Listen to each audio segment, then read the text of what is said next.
Hello everyone, welcome to my YouTube channel. आज हम NCERT maths class 6 exercise 10.1 से इसका क्वेश्चन नंबर 11 करेंगे। देखिए क्वेश्चन नंबर 11 है, a piece of string is 30 centimetre long. यहाँ पर पीस ऑफ स्ट्रिंग दिया है आपको 30 centimetre long. What will be the length of each side if the string is use to form. अगर आप स्ट्रिंग को यूज़ करते हैं अ स्क्वायर, ठीक है, टू फॉर्म अ स्क्वायर, अगर स्ट्रिंग को यूज़ करते हैं आप to form a square an equilateral triangle और अ रेगुलर हेक्सागन, ठीक है। तो आपको बताना है, यहाँ पर आपको पेरीमीटर दिया है बेसिकली यहाँ पर, और आपको फिर उसके बाद बताना है लेंथ ऑफ ईच साइड। अगर आप डोरी को आप उसको फॉर्म करते हैं स्क्वायर में, ट्राइंगल में या फिर हेक्सागन में, ठीक है। तो देखिए कैसे करेंगे। इसका ए पार्ट है जिसमें आपको एक स्क्वायर शेप में उसको फॉर्म करना है, ठीक है। तो हम यहाँ सबसे पहले लिखेंगे लेंथ ऑफ स्ट्रिंग, क्योंकि हमें लेंथ ऑफ स्ट्रिंग दी है। तो हम सबसे पहले लिखेंगे length of string is equal to 30 centimetre, ठीक है। अब नंबर ऑफ साइड्स कितनी होती हैं स्क्वायर में, ठीक है। एक जो स्क्वायर बनता है वो ये है, ठीक है। नंबर ऑफ साइड 1 2 3 4 4 होता है। तो आप लिखेंगे यहाँ पर number of side in a square, number of side in a square is equal to 4, ठीक है।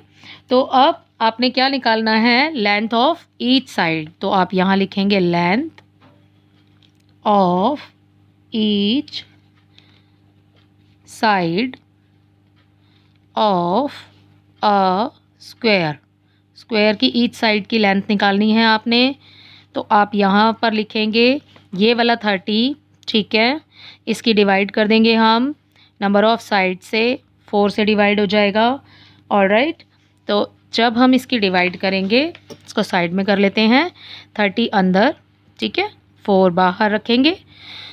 4 7 ज़ा 28, रिमाइंडर बच गया 2, ठीक है। एक डेसिमल लगाया, 0 लगाई इसके साथ में, ठीक है। 4 5 ज़ा 20, तो यहाँ आ गया क्रॉस, ठीक है। तो यहाँ इसका आंसर हो जाएगा 7.5। अगर आप यहाँ पे डबल ज़ीरो लगाते हैं तो एक ज़ीरो नीचे और एक ज़ीरो ऊपर, तो 7.50 सेंटीमीटर। तो जब एक आप उस स्ट्रिंग को एक स्क्वायर शेप में फॉर्म करते हैं तो 7.50 या 5 सेंटीमीटर उसकी लेंथ आती है ईच साइड की, ठीक है। सेकेंडली आपको यहाँ पर दिया है इफ़, अगर आप उसको फॉर्म करते हैं एक ट्राइंगल शेप में, ठीक है। तो ट्राइंगल के लिए लिखेंगे आप, ट्राइंगल में 3 साइड्स होती हैं। तो सबसे पहले हम यही लाइन लिखेंगे फर्स्ट जो हमारे पास है, लेंथ ऑफ स्ट्रिंग, ठीक है। ये लिखेंगे हम सबसे पहले length of string is equal to 30 centimetre. Same line है जो तीनों में चलेगी, ठीक है। अब हम सेकेंड लाइन यहीं से लिखेंगे, number of sides in an equilateral triangle. तो यहाँ से लिख लेंगे हम an equilateral triangle is equal to 3, ठीक है। ट्राइंगल की शेप क्या है, ये है, ठीक है। तो नंबर ऑफ साइड्स हो गई 3, ठीक। तो अब इसको सेम ऊपर वाले सम की तरह ही करना है आपने, लेंथ ऑफ ईच साइड निकालनी है। तो हम यहाँ लिख देंगे length of each side of an equilateral triangle, यही वाली लाइन लिखेंगे, equilateral triangle is equal to, अब आपने अपना सवाल सॉल्व करना है। ये हो गया 30, डिवाइड का साइन लगाइए, इसकी डिवाइड करेंगे हम 3 के साथ, ठीक है। 3 का टेबल आपको इतनी बार काउंट करना है कि 30 आ जाए, तो 10 टाइम्स आप काउंट करेंगे, ओके। तो इसका आंसर हो जाएगा 10। उसके साथ में आपको सेंटीमीटर लगाना है क्योंकि यहाँ पर सेंटीमीटर में दिया है आपको, ठीक है। इसी के साथ इसका बी पार्ट भी सॉल्व होता है। अब चलते हैं इसके सी पार्ट की तरफ, ओके। देखिए इसके सी पार्ट भी सेम है, बिल्कुल ए और बी की तरह ही करेंगे। यहाँ पर आपको शेप दी हुई है रेगुलर हेक्सागन, ठीक है। सो यहाँ सी पार्ट हो गया। सेम लिखेंगे, length of string, length of string है 30 सेंटीमीटर। ऑलराइट, अब है नंबर ऑफ साइड्स इन, क्या शेप दी है, regular hexagon, in a regular hexagon.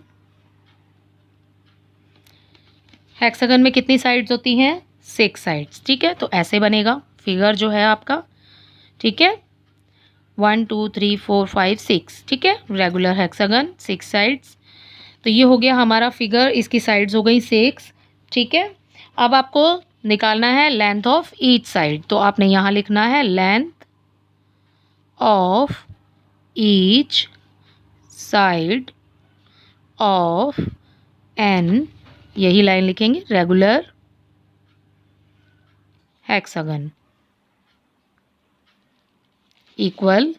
ठीक है, ये 30, इसकी डिवाइड कर देंगे हम इसकी एक साइड से। ठीक है, तो यहाँ पर एक साइड ने टोटल साइड से। ठीक है, टोटल साइड है 6, तो 6 का टेबल आपने इतनी टाइम काउंट करना है कि 30 आ जाए। तो यहाँ पर आ जाएगा 5 और इसके साथ लगाएंगे सेंटीमीटर। ठीक है, तो यहाँ पर हर एक साइड हमने निकाल दी है। ठीक है, हर एक शेप के अकॉर्डिंग। तो यही इसका आंसर है। इसी के साथ क्वेश्चन नंबर 11 कंप्लीट होता है। आई होप ये क्वेश्चन आपको समझ आ गया होगा। Thank you.